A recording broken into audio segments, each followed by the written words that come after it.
Then. Hi, Julian. You should be able to do that now. You're one of the co-hosts. Yes, Yeah. now it's working. All right. Superb.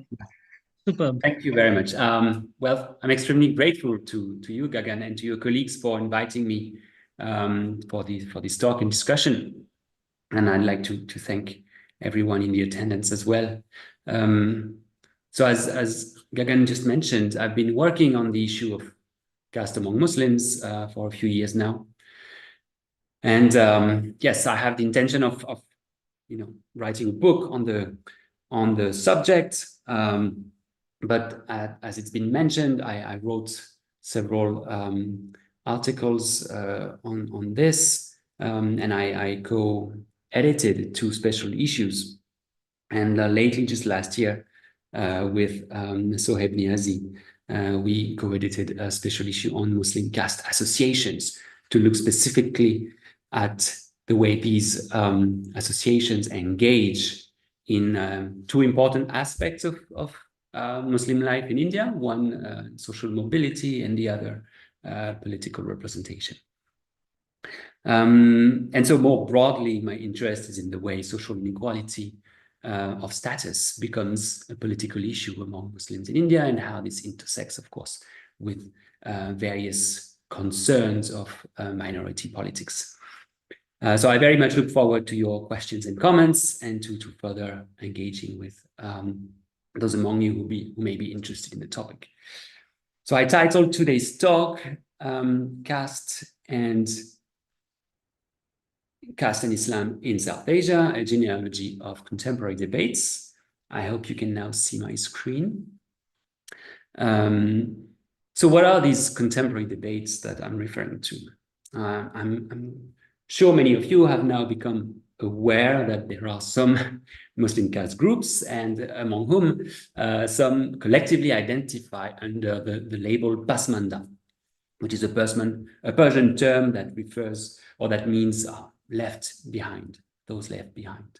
And many of you probably or possibly heard this term for the first time, or perhaps for the first time more broadly in the public sphere, in the middle of 22, in July 22, when Prime Minister Modi referred to the Pasmanda Muslims in a speech. And this sparked then much public debate about the Pasmanda, about the political relevance of caste among Muslims more broadly.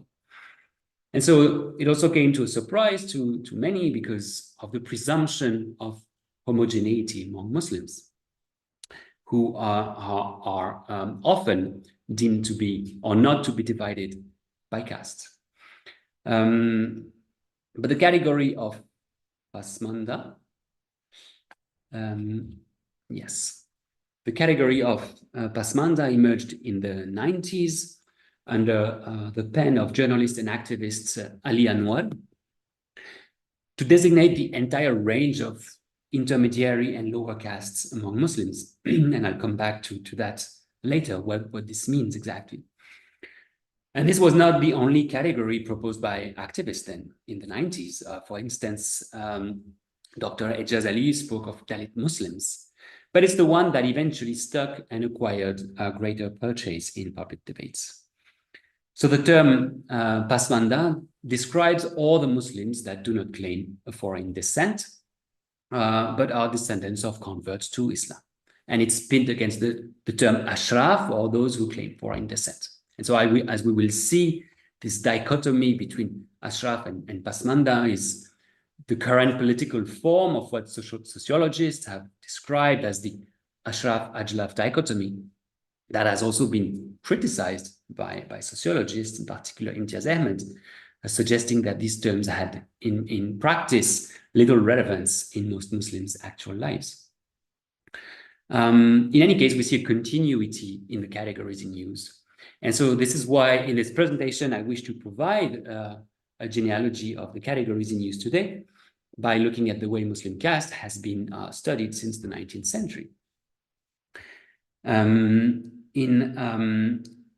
order to show where contemporary debates and categories in use today come from, I will highlight 3 broad historical moments in the scholarship on Muslim caste: the colonial moment, the post-independence moment, and the contemporary moment. Right. Oh, should have showed that earlier. But before we go into these three historical moments, let me paint the general frame of the discussions around caste and Islam, or Islam and caste. So basically, the problem with caste and Islam is that it revolves around a single contradiction. In principle, there is no caste in Islam, since there is no justification for caste practices in the foundational text of Islam, right? The Quran and the Hadith.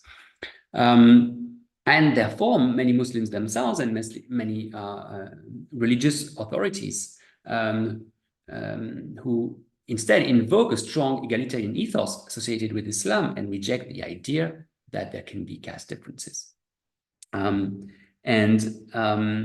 So caste can be, and what is often invoked is what I've put here with a little meme, the Surah Al-Hujurat 49:13, which states, "You have been made by God into tribes and nations so that you may know each other." The implication being there, you haven't been made into tribes and nations as a source of hierarchy or inequality, right? Just to know each other. And so if we take the definition of caste, it can be defined in purely socio-anthropological terms as practices or as social structure, which involves hierarchically ranked groups regulated by endogamy and occupational specialization, and this hierarchical ranking based on purity and pollution.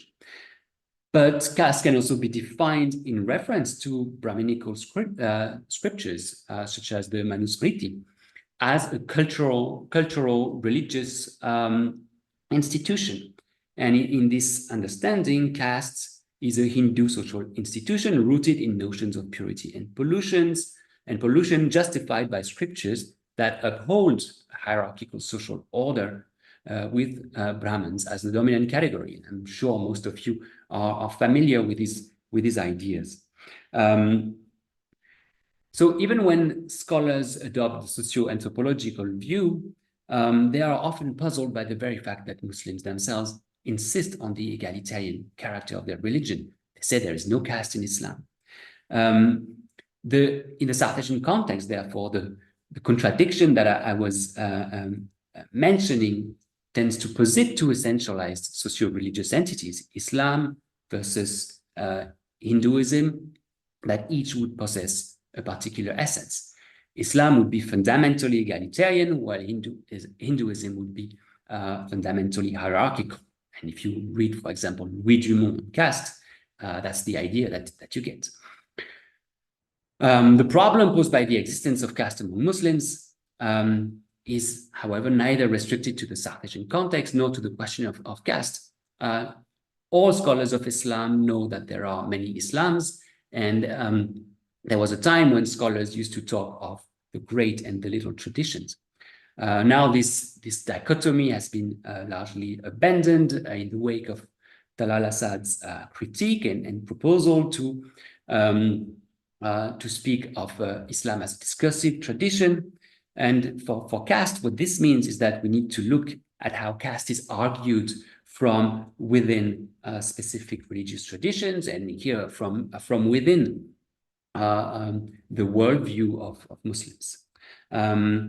So it's not whether caste exists in Islam that really matters anymore for scholars, but rather how Muslims engage with caste practices and discourses as part of their own religious traditions. How do Muslims strive to make sense and reconcile these elements? So this implies to look at, again, to look at social stratification among Muslims in their own terms. Now, the tension between a supposedly egalitarian Islam and a supposedly essential inegalitarian Hinduism has informed much of the scholarship on Muslim caste and the broader discussion. And this starts in particular with colonial knowledge production. So I'm a bit I was hoping my slides would be animated, but they're all flattened, but that's all right. So the colonial moment. The quite broad question is, to what extent did colonialism shape the social categories with which we understand, study, and analyze South Asian societies? And of course, much scholarship, such as Nicholas Dirks's work, has put forward the idea of caste as a colonial, with inverted commas, invention in the sense that it's the colonial moment that has largely come to shape the way we understand caste today. Another view perhaps doesn't see colonization as such a rupture, but more as a gradual process. The Cambridge School, we can think of Susan Bailey here on caste, but overall, there's no proper historical study of the impact of colonialism on social stratification among non-Hindus, or too little. Certainly, what we do not have is a synthesis of various specific works that have been written. So if we trace back the way social categories of Muslims were shaped during the colonial period, we have to begin in the early 19th century, when colonial knowledge production was not yet systematic, but relied on what Susan Bailey calls uncoordinated efforts of regional data gatherers. Two important publications came in the same year, in 1832, and were published in 1832. One is Jafar Sharif's Qanun-e-Islam, the customs of the Muslims of India. Jafar Sharif was a Hyderabadi notable who wrote a book in Dakhni Urdu, commissioned by a Dutch doctor working for the East India Company. And so we only have the English translation. We don't have the original Dakhni Urdu. Another text came out the same year by Mrs. Mira Hassan Ali, Observations on the Muslims of India. She was the English wife of a Shia Sayyid, an aristocrat from Lucknow. And both of them in their books do mention social hierarchies. Jafar Sharif writes that Mohammedans are divided into 4 great classes, distinguished by the appellations Sayyid, Sheikh, Mughal, and Pathan. Mrs. Mir Hassan Ali does mention that there are lower classes of Muslims who have in their worldview, in their practices, ideas that are similar or borrowed from the Hindus, she writes. Now, what do these two books tell us about Muslim social stratification? First thing we may note is the interchangeability of the terms that we find in English. Caste, tribe, race, class, all of these were quite interchangeable in the early 19th century. They were not defined the way today we use them in a scholarly context.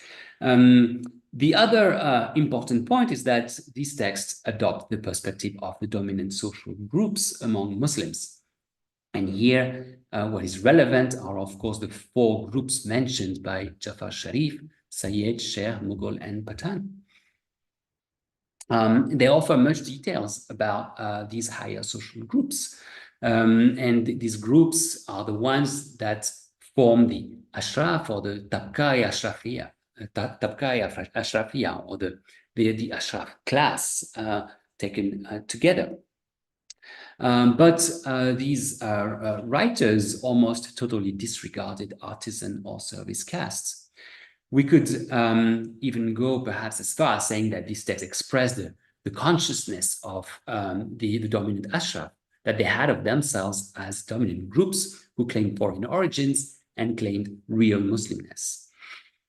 And a third important point in this early scholarship on Muslim caste is that we see already the idea of a civilizational encounter between, on the one hand, India/Hinduism, and on the other hand, Islam.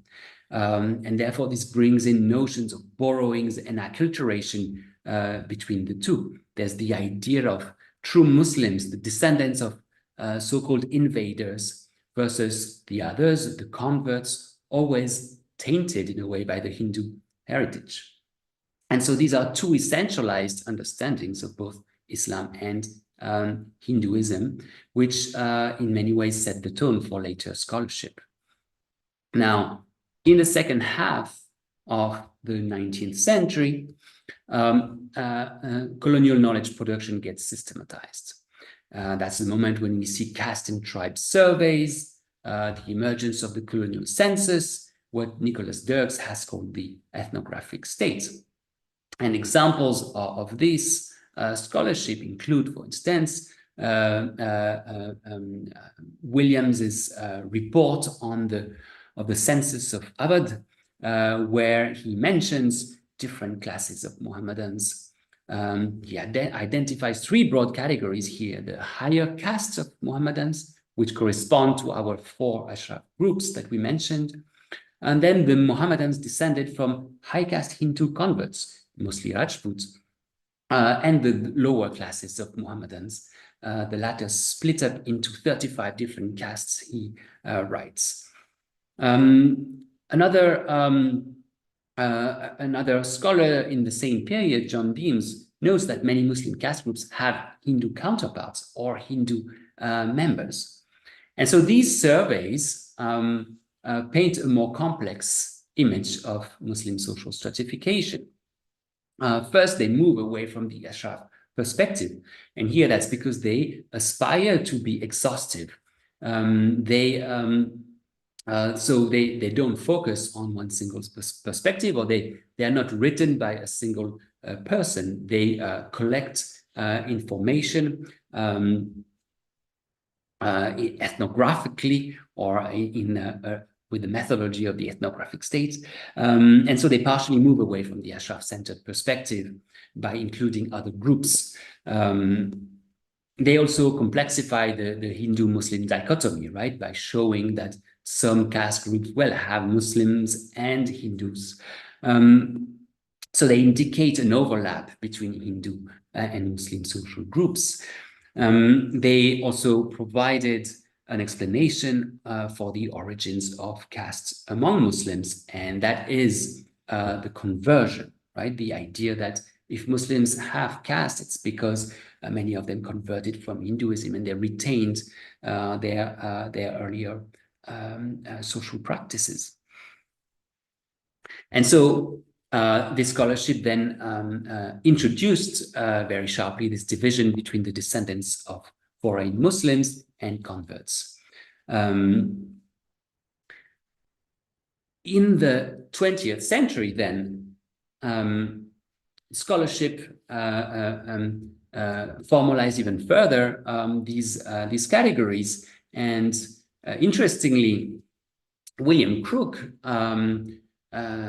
republishes some essential, the two writings that I mentioned earlier, Jafar Sharif's book and Mrs. Mir Hassan Ali's book. He re-edited Jafar Sharif's book under the title Islam in India and presented it as an authoritative description. He actually made many edits to the book, and he also added a whole chapter called Ethnography, where he once more described the four Ashraf classes. And this was preceded by an historical account of the spread of Islam in India in the form of a listing of various Muslim conquests and kingdoms. And so here, South Asian Islam seemed best understood as the result of the encounter between Hinduism and a foreign religion along a linear northwest to east axis. For instance, Crook, but Crook noted the presence of caste, as the quote here on the slide indicates. Islam has boldly solved the difficulty by recognizing and adopted caste in its entirety. Not only does the converted Rajput, Gujar, or Jat remain a member of his original sect or section, but he preserves most of those restrictions on social intercourse, intermarriage, and the like, which make up the peasant's conception of caste. I realize that this is actually, the date should be 1896 and not 1869. And this was followed by the work of Blunt, or perhaps before we can have a look at, so this is the re-edition by Crook of Jafar Sharif's book. Edward Blunt in 1931 wrote a book, the caste system of Northern India, and in which he was much more perceptive about Muslim caste. Yet we see an underlying racial assumption that associated physical and cultural traits, although Blunt himself was an opponent to the racial and anthropometric theories. Yet he had somewhat of a deterministic vision that combined cultural, religious, behavioral, and physical traits. And this was expressed again in in terms of pure origins, conquest, and miscegenation. Again, we have a historical narrative. The new militant religion of Muhammad, he writes, spreads in India through a series of invasions. And then after Muslim conquest in India, there is a decay of Islam, according to him.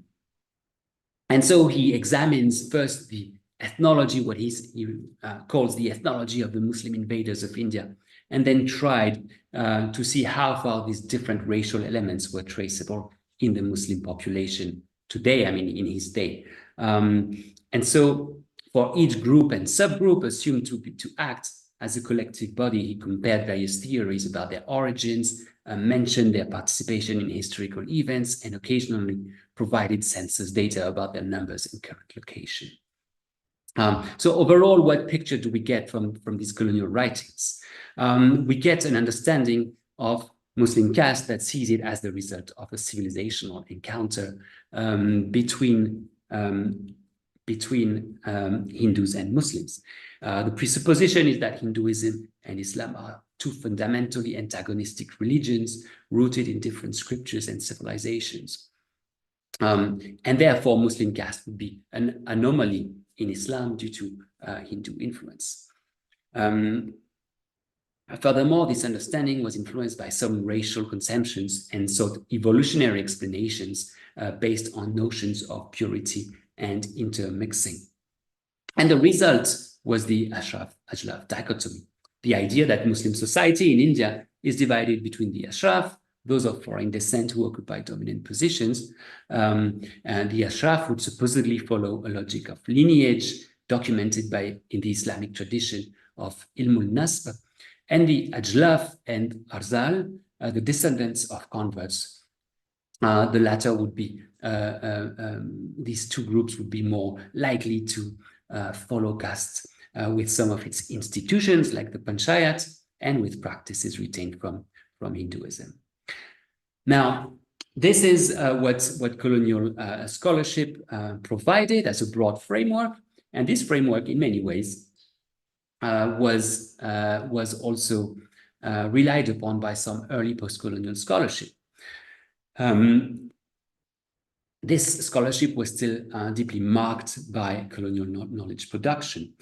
We can mention two books that came out both in 1960, Ross Ansari's Muslim Caste in Uttar Pradesh, which interestingly had the merit of really drawing attention on this question in perhaps more sociological terms, but actually what Ross Ansari proposed was really a grand synthesis of colonial scholarship. He spoke of four big categories among Muslims: the Ashraf, that we already know, the Ajraf and Arzal, the Ajlaf being occupational groups, and the Arzal being occupational castes whose occupation is deemed as polluting and would correspond to Dalits. So it's interesting that Muslim castes became a central element with the comparability with Hindu caste as a central argument. To show that Muslims really have caste, Ansari proposed this four-part hierarchy very similar to the Varna system.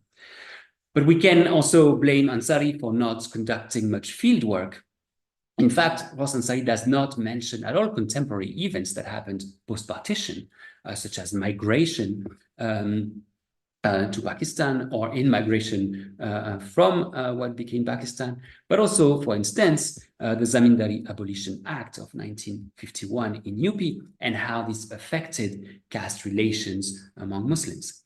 Therefore, that's why I understand it more as a final synthesis of the caste and tribe survey tradition. And moreover, it also reproduces this idea of a cultural contact and acculturation between Islam and Hinduism. Another book is a book by Zeki Eglar, who was a Turkish scholar, and she worked on Punjabi, Pakistani Punjab.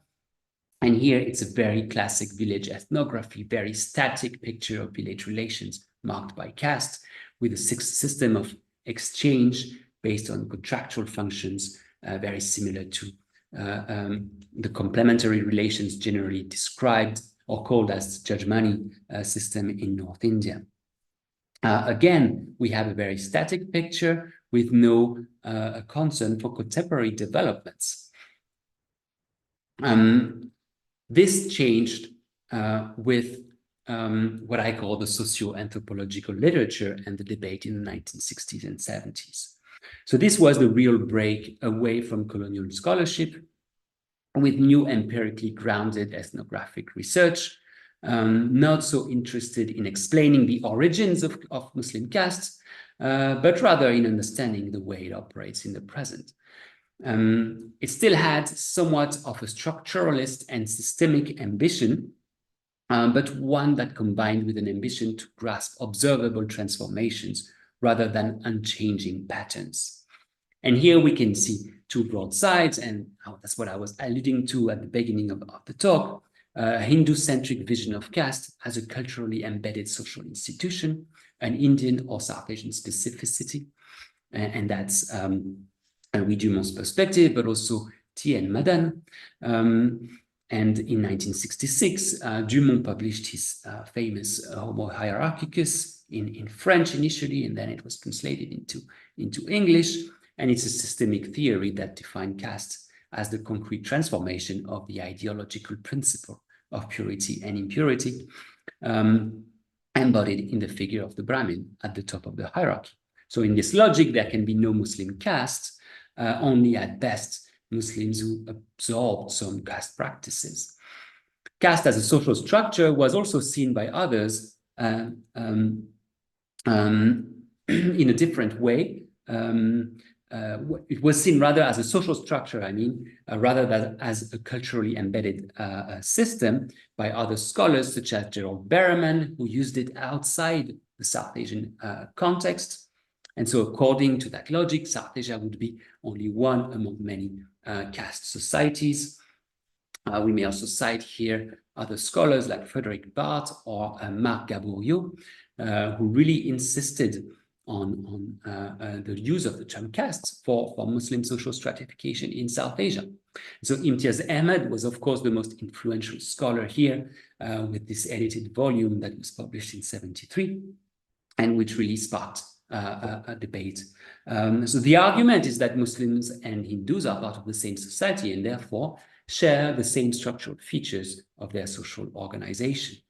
And so this stressed their Indianness, challenging the position that would see Muslims as not proper Indians, but also challenging some religious scholars among Muslims who tended to highlight the egalitarian norm in Islam and downplay inegalitarian practices or discourses.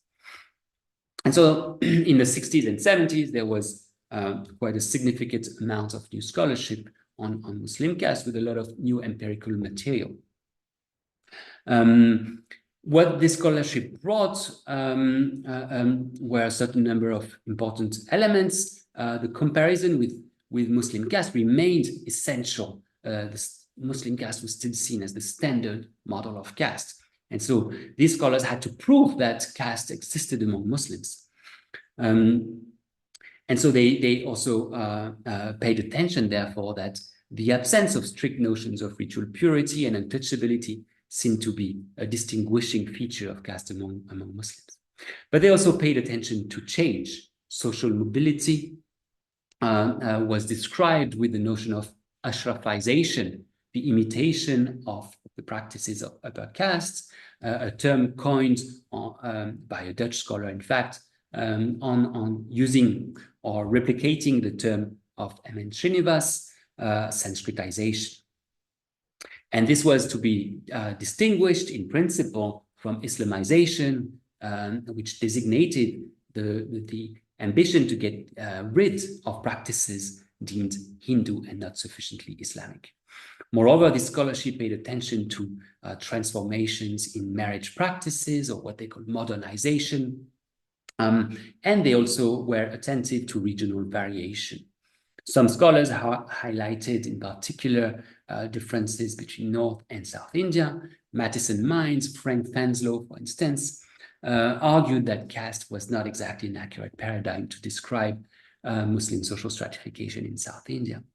And some scholars proposed other terms like caste-like structures or caste label. But this debate actually remained between those who thought that, yes, there was caste among Muslims, and those who argued that we couldn't speak of caste among Muslims. And the debate got kind of stuck at some point, and it led to a decrease in the number of empirical studies. And perhaps this took part in a broader disinterest in caste among scholars. And this has changed in recent years. Of course, this change is due in part to the political context I mentioned at the very beginning. But what really offered an escape route out of the stale debate on Muslim castes came from an internal critique among Muslims. And that's the emergence of the Pasmanda critique, or the Pasmanda movement. So some Muslim caste groups that rank lower are deemed less prestigious, are marginalized, but are more numerous, started criticizing those who claim to represent Muslims as a whole. The Pasmanda leaders like Ali Anwar and Ejaz Ali, whom I mentioned at the beginning, blamed the Ashraf for occupying the most dominant positions in the name of representing the Muslim community, but without actually, according to them, working for the poor, the weak, the dominated within Muslims. So in short, the Ashraf were accused of ignoring internal inequalities in order to sustain their own position of power. And so here, the image I chose is not one of a Pasmanda leader, but you might have recognized VP Singh, the prime minister who implemented the Mandal Commission report, because the Mandal Commission report, of course, was extremely influential in sparking different forms of caste-based mobilizations among Muslims. First in the 80s at the level of a single caste group, where numerous caste groups set up their own caste associations in order to lobby for inclusion in the OBC category. And eventually in the 90s, many of these groups came together as caste federations, and this allowed for the emergence of the Pasmanda movement. So, of course, as many of you may be familiar, the system of constitutionally guaranteed affirmative action, preferential quotas or reservation, whatever you want to name it, in India, grants scheduled castes, reserved seats in access to government employment, public education, and some reserved seats, or rather dedicated constituencies in elections. But at the time of constitution making, non-Hindu Dalit castes were excluded from such benefits. This was gradually amended for the Sikhs in the 1950s, eventually for the Buddhists in 1990, but Christians and Muslims remain outside the benefits of SC status.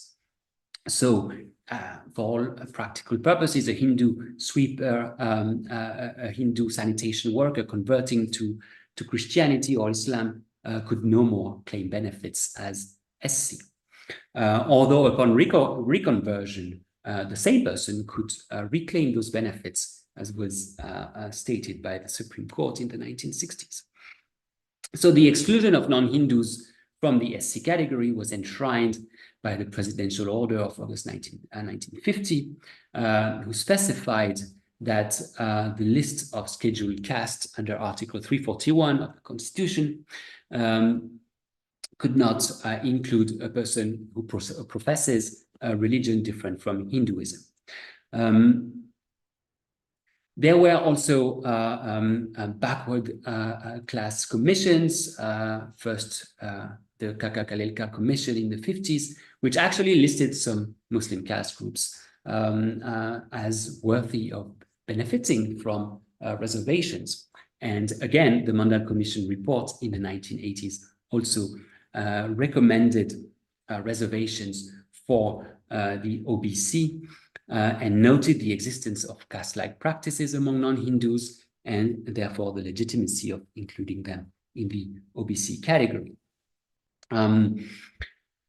So in the context of the post-Mandal environment, the process of Mandalization that is used, the term that is often used to describe the extension of caste-based benefits beyond Dalits to OBCs, many caste groups among Muslims started demanding reservations. And that's how many Muslim caste associations were founded. They were not the first ones to be founded. Much earlier, in fact, in the early 20th century, some Muslim caste associations had been established. The most famous, of course, being, for instance, the All India Jamiat ul Quraysh for the Qureshi, or the Momin Conference for the Ansari. But here, what we see is really a range of new Muslim caste associations, single caste associations, founded with the explicit purpose of getting reservations. And in fact, most Muslims eventually were included in OBC lists at a state or central level in various ways, either as a whole, as Muslims, or certain caste groups among them that could be listed as various caste groups, or sometimes it was Muslims as a whole, excluding the 4 Ashraf categories. And so we see here how post-independence official reports, such as the Mandal report, but also later the Sachar Rangana Mishra Commission reports, relied on pre-existing sociological scholarship to argue for specific political measures in favor of marginalized Muslim groups. So overall, there was, of course, a change of attitude of the Indian state towards non-Hindu castes from a religiously sanctioned understanding in the early 1950s in the 1950 presidential order to an understanding of caste more broadly based on socioeconomic criteria. And so it's in this context that the Pasmanda movement emerges. Yes. In this context that we see some writings, so I've already mentioned Ali Anwar, but his book, Masabat Kijang, really was, was a bestseller among Muslims who were interested in this question. And so the Pasmanda category was proposed as a category for collective assertion. And the category challenged the idea that all Muslims shared the same political interests. And so, of course, the Pasmanda agenda was for reservations for specific caste groups among Muslims against the idea of reservations for Muslims as a whole. The argument being, if there are reservations for Muslims as a whole, then it's only, again, the dominant groups that will be able to avail these reservations. And that's how in the 1990s, different organizations were established, such as the Pasmanda Muslim Mahaz in 98 in Patna by Ali Anwar. But earlier, Dr. Ejaz Ali in Patna as well had launched the All India Backward Muslim Morcha, which had and still does have a single point agenda, really focusing on the abolition of Article 341 of the Constitution. Other groups include the All India Muslim OBC Sangathan in Maharashtra, for instance. And so again, these organizations have to be understood as federations of single caste-based associations. They aggregate various caste groups or various biradaris. So by stepping into the political and scholarly debate, Pasmanda Muslim organizations defended the idea that caste exists as a tool of oppression among Muslims and should therefore be combated. And so in a sense, they made the debate between scholars redundant, right? Is there caste or not among Muslims? Well, it became difficult to argue against that once you had actually certain groups mobilizing on that very basis. The movement has, been gained limited political success in the sense that some leaders like Ali Anwar or Ajazali were co-opted. They were appointed MPs. The Pasmanda movement beyond that was not able to transform the way Muslim representation functions in India. And most Muslims in positions of power, speaking in the name of all Muslims, are still predominantly Ashraf. But nonetheless, it was successful in sparking a debate on intra-Muslim inequality. And eventually, the demands did have some impact because most of the Muslim organizations had to accept, for instance, the idea of caste inequality among Muslims and to accept and to eventually support the demand for the revision of Article 341. And so here you see the cover of Ali Anwar's book, Masavat Kijang.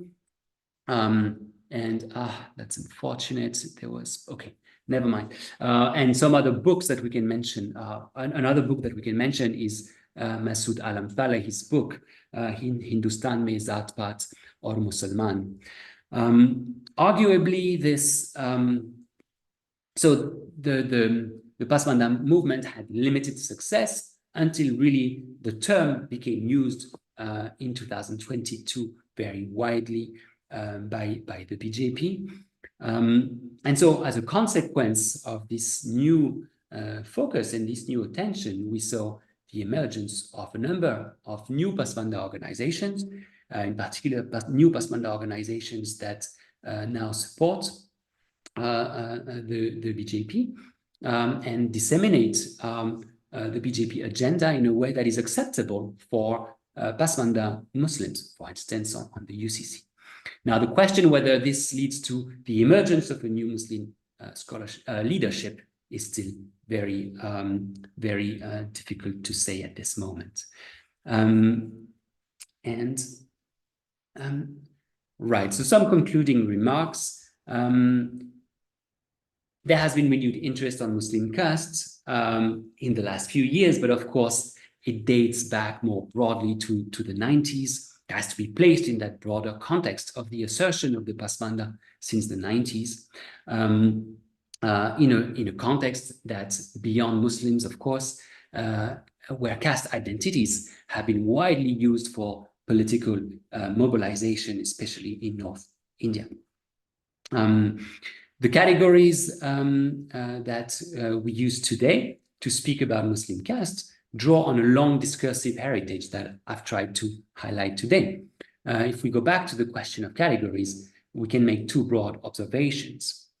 The Ashraf Ajla category lives on as a political distinction. Even though it's been criticized as early as the 1960s by Imtiaz Ahmed, the very term Pasmanda designates all the non-Ashraf and serves as a rallying cry. And here, again, a slide with a meme where we see Sir Syed Ahmed Khan dissatisfied with Brahmanism, but happy with Sayyidism or Ashraf Wad. And that's, of course, a meme that circulates on social media to denounce the domination of the upper caste among Muslims. The second observation that we can make is that the political categories, so Pasmanda, are not the categories that are relevant to the people on a day-to-day basis. People speak of biradri, sampradaya, community, zat, qom, and all of these are polysemic terms whose meaning tends to be contextual. Now, there's plenty of scope for more research, and I know there's a lot of research currently being done on social hierarchies among Muslims in South Asia, and I hope we'll see much of this research published in the coming years.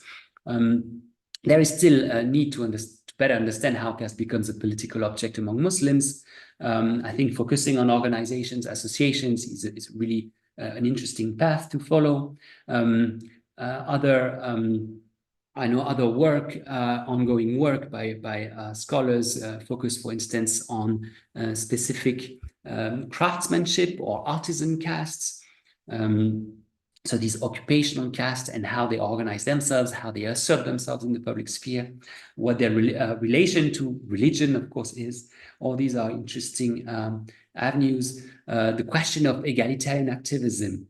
How can we trace anti-caste activism that does not use the vocabulary of castes among Muslims? And here the role of religious reformist movements such as the Tabligh Jamaat, for instance, or other important Muslim institutions, and what their role is in reproducing or erasing caste is very interesting, and I'm sure will lead to a lot of new work that will mobilize new sources in vernacular languages, and will also hopefully be able to bring in comparative approaches, comparing Muslims with other religious groups, other religious minorities, and perhaps with other South Asian countries. And I'll stop here. I'm looking forward to the comments and questions. Thank you very much.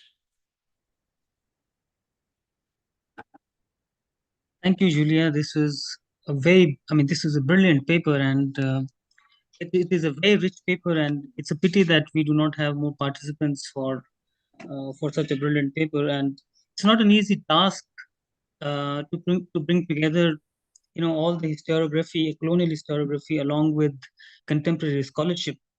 And I think for me, what is also interesting is this tension between what it means to be a Muslim and what it means to not to be a Muslim. This tension, comes out very well in your paper, and this idea that questions of caste keeps communities that you're talking about constantly fractured.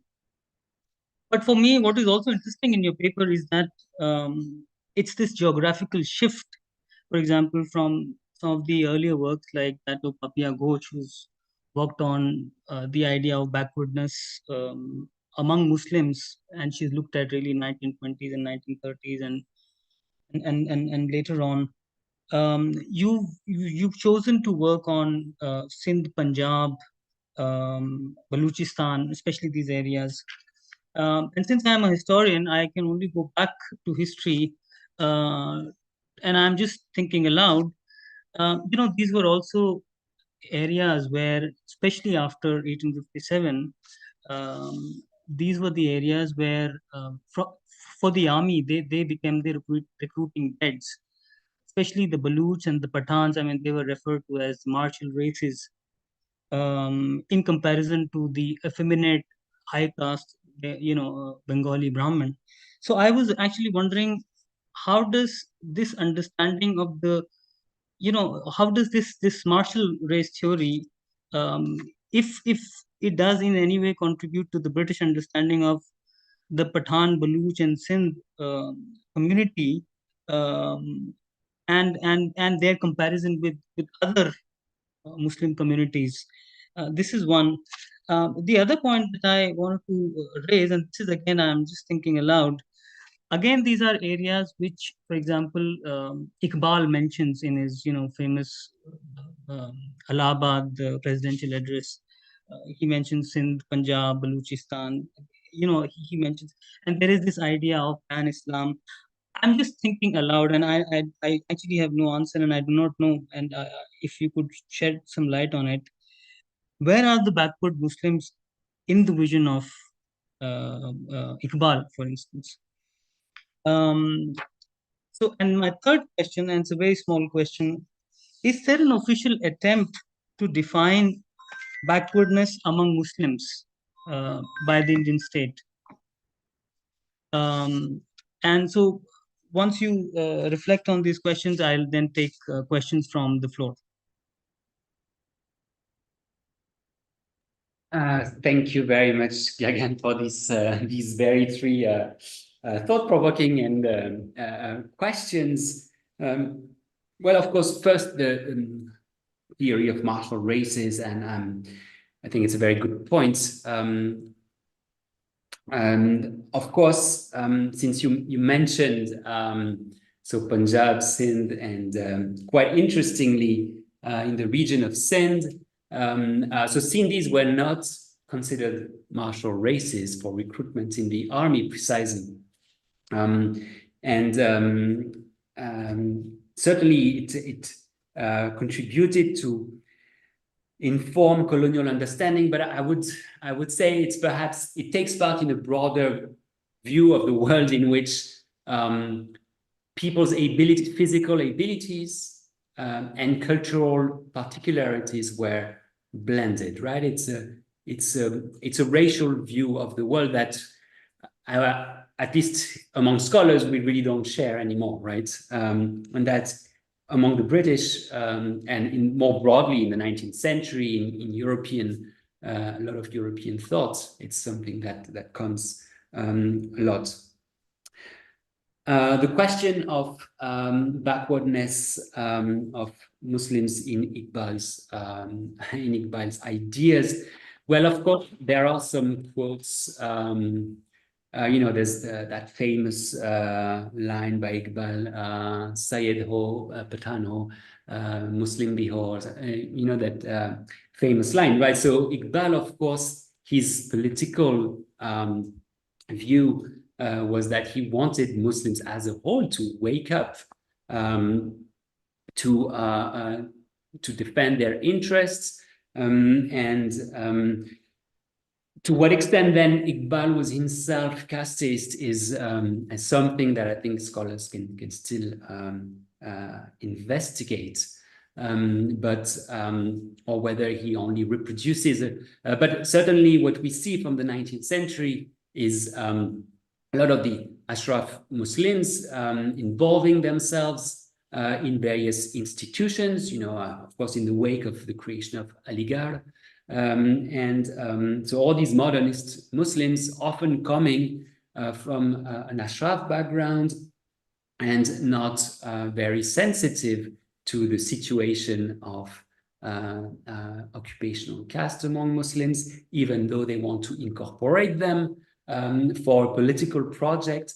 But at the same time, there's this idea that these occupational castes may not always be properly Muslim, why not follow what we deem as good Islam, and then they need to be reformed, right?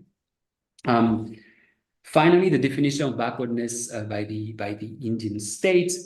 So that's what I try to suggest, that clearly there's been a change in the understanding of caste, right, from the 1950 presidential order to a more socioeconomic understanding, what that allowed the inclusion of the OBC, or the extension of reservations to OBC in general, and the inclusion of Muslims and Christians as groups, as marginalized groups in that process. Now, an element that remains here is, of course, the question of Article 341 of the Constitution, and whether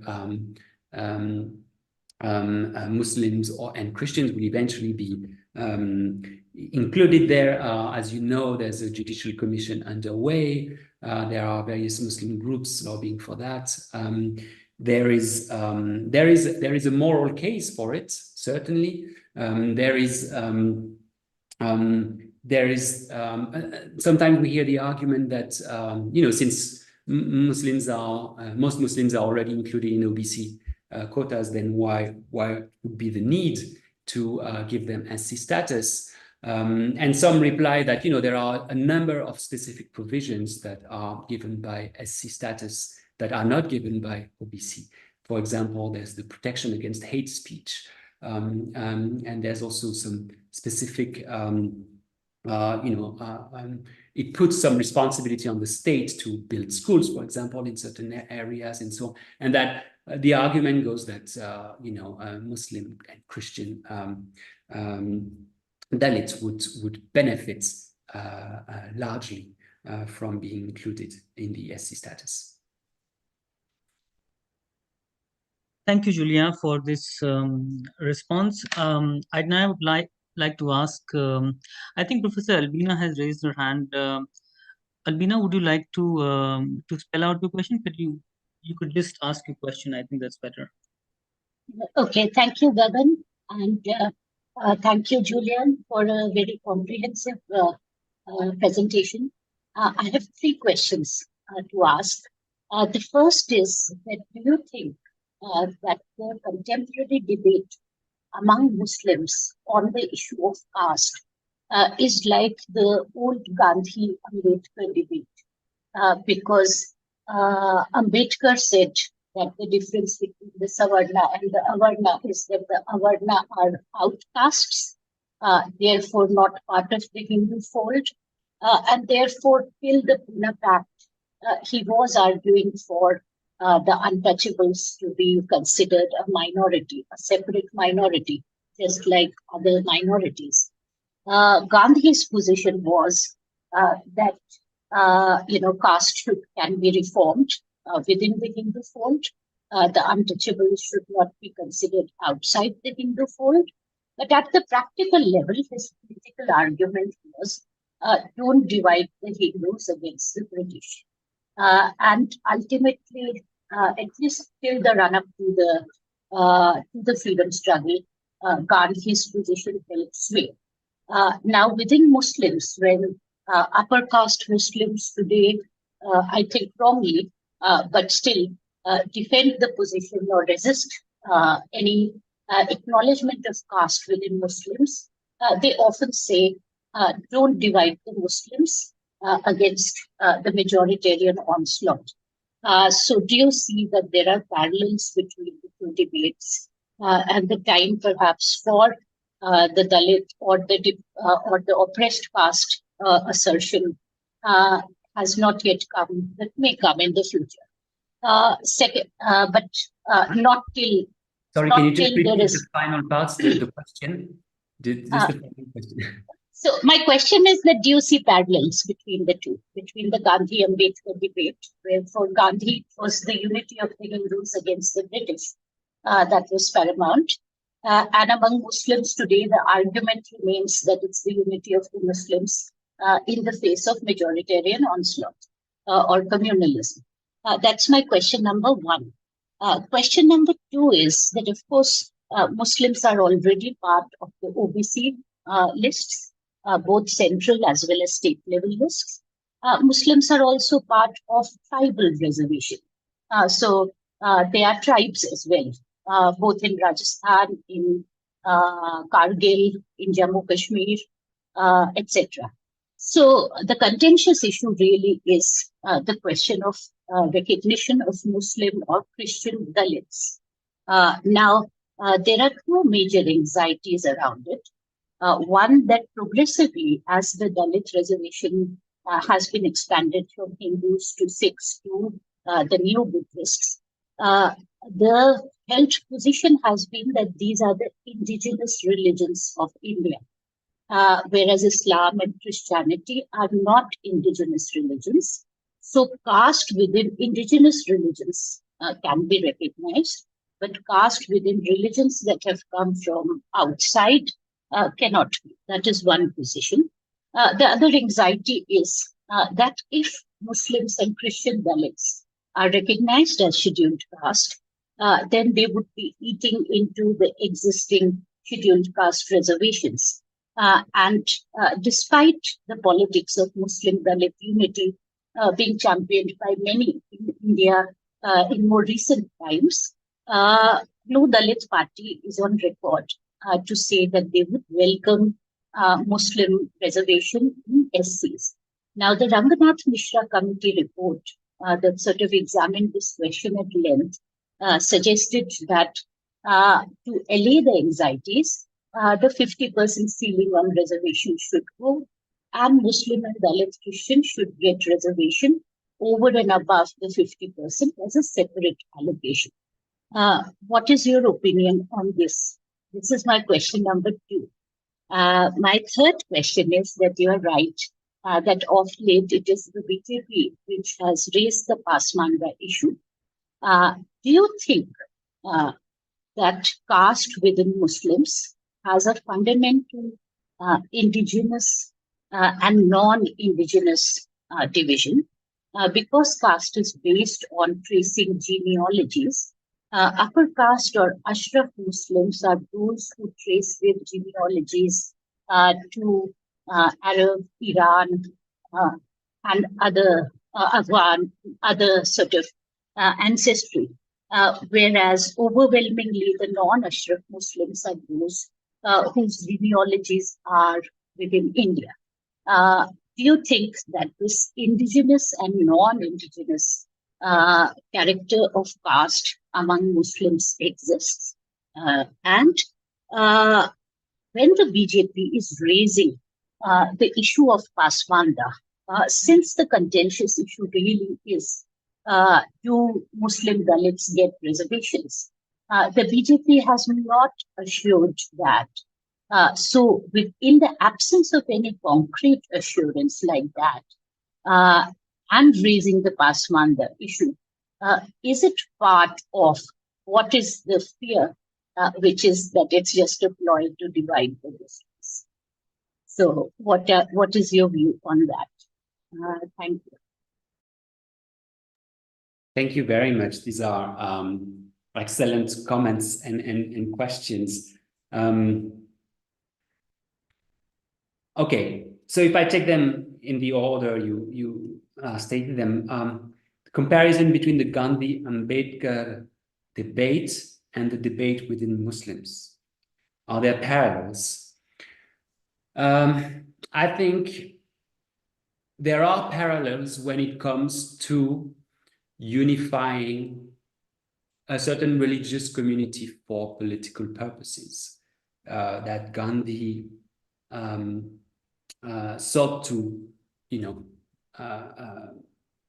not divide Hindus, as you said, right? He understood Hindus as one. Ambedkar sometimes saw Dalits as a minority, and in fact, if we look at recent scholarship, and here I'm thinking of Joel Lee's book, Deceptive Majority, but also Divya Cherian's book, Merchants of Virtue.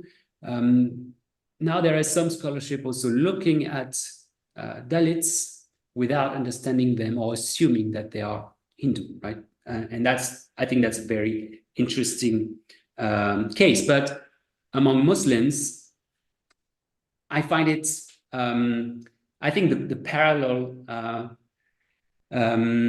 perhaps doesn't go as far. We see the attempts, of course, the need to unify a religious group into a political category emerging, of course, in the political period. Really, the question is, to what extent did the Ashraf see occupational caste groups as not Muslim at all? Is really a question. And I think this needs to be perhaps investigated more. In some cases, certainly, I think so. It did happen.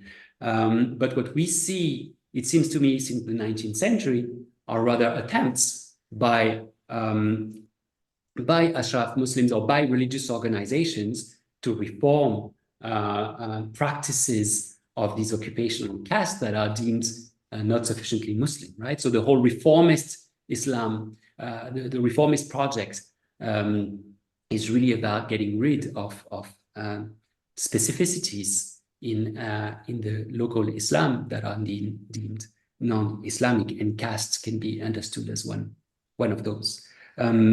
Now, your second question on the, of course, the extension of the SC status to Muslims and Christians and the anxieties that it sparks. And in fact, there was a point in your third question about this as well. But certainly there is the anxiety of conversion, which I think you didn't you didn't mention, but that was underlying in what you were asking probably. And I think that many people argue when I ask people, including people who lobby for the extension of SC status to Muslims, they argue that it's not going to happen, even though that's what they want and they keep lobbying for it, but it's not going to happen probably because of the fear of conversion and that it would lead to massive conversion. I think there's probably no real evidence of this. We don't know, but it could happen. And then there's a question of the ceiling of reservations and whether the ceiling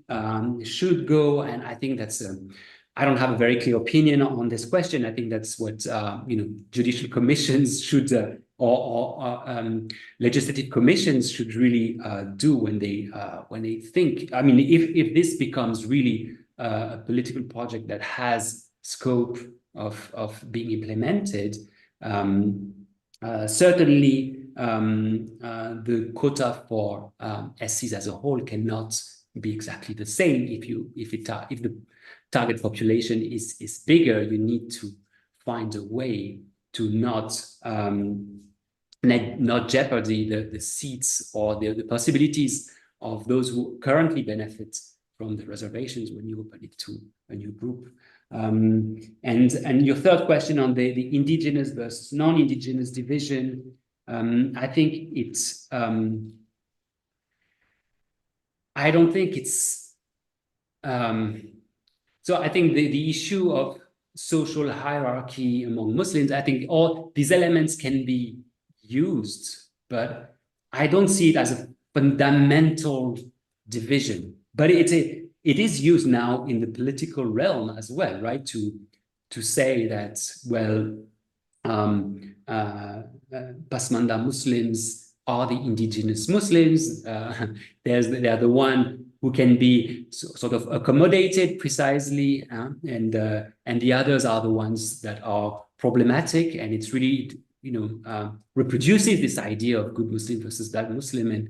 And whereas within among Muslims themselves, what is interesting is that certainly there's, I think, and that is not going to disappear, there's a certain value given to the origins of Islam and to the family of the Prophet. And so proximity to the family of the Prophet has been historically a source of social preeminence among Muslims. And so I think that's where the question of indigenous versus non-indigenousness plays. But then when we look at social mobility, we see, I think it's not a linear process, right? So I mentioned Ashrafization in the presentation, but for example, in the recent special issue that I co-edited last year, there was a piece which suggested that, well, we see dual dynamics. We see Ashrafization, and you can see it in certain names of organizations that draw on, say, a more Islamic heritage. And then we see a de-Ashrafization process, especially with the aim of getting a reservation where the indigenousness of certain caste groups or Muslim caste groups is put forward. I hope this partially responds to your questions. Yeah, thank you. Thank you, Julia. We have a question from Ambreen. Ambreen, please go ahead with your question. Yeah, thanks, Gagan, and thank you, Julia, for this brilliant talk. I think so you partially answered the question when you're talking about Ashrafization. Actually, I wanted to talk about or look at the category of class among Muslims. I'm saying this because when we look at the history of state and social formations in early Islamic states or empire, class actually emerged as the first marker of social stratification. So an Ashraf was somebody who was identified as a ruling elite, or this is the period I'm talking about, Umayyad dynasty. So anyone who was loyal to the Umayyad would automatically become an Ashraf. And then you had this categorization of an Ashraf and then a Mawali, a non-Arab Muslim. And when a non-Arab Muslim like a Mawali would secure positions in administration, state administration or civil administration, this distinction between the Mawali and the Ashraf would not exist any longer. Would basically erase. and in the process. So I just wanted to know, because we were also talking about Islamization process, which is Jamaat-e-Islami, Tablighi Jamaat, and most of the social base of these movements comes from the petty bourgeois. And my work has been on women in Tablighi Jamaat. So most of them come from this particular social group. But then I want to know if class actually complicates the caste category here. And when we look at, is there a possibility of social mobility among Muslims, unlike what happens in the Hindu social order, for instance? So if somebody is a part of state administration, as it was earlier in history, these distinctions would disappear. So do you think that is possible among the Muslim society, in the Muslim society? That's basically what I wanted to ask. Yeah. Yeah, thanks a lot. Thanks a lot for the question. I think perhaps the idea that lineage is more important than belonging to caste that would be sanctioned by specific text or sanctioned religiously may allow more flexibility, but that's really, I think that's a speculation. I would say that my general position on this, and that would apply to Hindus as well as Muslims, is that social structures change, right? So they present themselves, people have a certain discourse and say, this has always been the case. And we've always been, I don't know, we've always been Sayyids, but, that through history, the social relations change, and you always have groups that are able to rise up, in groups or individuals or families, to rise up the social ladder. And when this happens, most of the time, their social status changes, right? And so that's how my general opinion is that lineages in South Asia among Muslims are, I would say, 99.9 false. I mean, we don't know. That's the main point is we don't know whether they're false or not. So it doesn't even make sense to raise the question whether they're authentic or not, right? The most lineages, trace only the male lineage, and there are always gaps. I think what is more interesting for us is today to look at how this lineage is then transformed into claims to higher social status. And perhaps now, and that's something that caste associations do since the beginning of the 20th century, is to actually keep track of their members and to record people, and now to keep track of the genealogies. And so what you see now are these massive compilations of genealogies, right? And you can that if you take Amroha, for instance, you can have a book of the Amrohi Sadat, and you can have names of the male members, and by Mohalla, you can find people, and then that gives you the page. You can find them in the genealogical tree, and so on. And perhaps so the question is, now that you have caste associations and you have new forms of tracking who's who with these listings of members, to what extent does this then prevent a certain flexibility or prevent social mobility the way it didn't earlier? It's an open question. At the same time, you have a present context. I mean, you did mention early the Umayyad period, and now we have a context, of course, with urbanization, migration, getting jobs abroad. There are so many different factors, and that's where I think the answer to your question of class is, and certainly social mobility comes through urbanization, access to higher education, and I think there's nothing new there. I mean, most Muslims and Hindus and anyone in India knows that, and that's what they pursue, right? Eventually, that can lead to a change in status, but I think that takes much longer because it has to be accepted by the environment, even when there's a migration. Okay. Thank you. Do we have more questions? Okay, so I guess this brings us to the end of a very stimulating session. And I'd like to thank again Julia for accepting to give a talk when he actually had an interview yesterday and he was traveling all the way. I'd also like to thank all the participants who have come on a Saturday afternoon. And I hope that this is just the beginning of, a conversation that we will carry on in time to come. I'd also like to thank, the support staff, the IT people, the IT team, and bravo, I would say bravo. With that, we close the session, and I also like to mention that this session will be available to you on YouTube. It will be accessible. Thank you all. Thank you very much, and thank you for the questions. Great questions.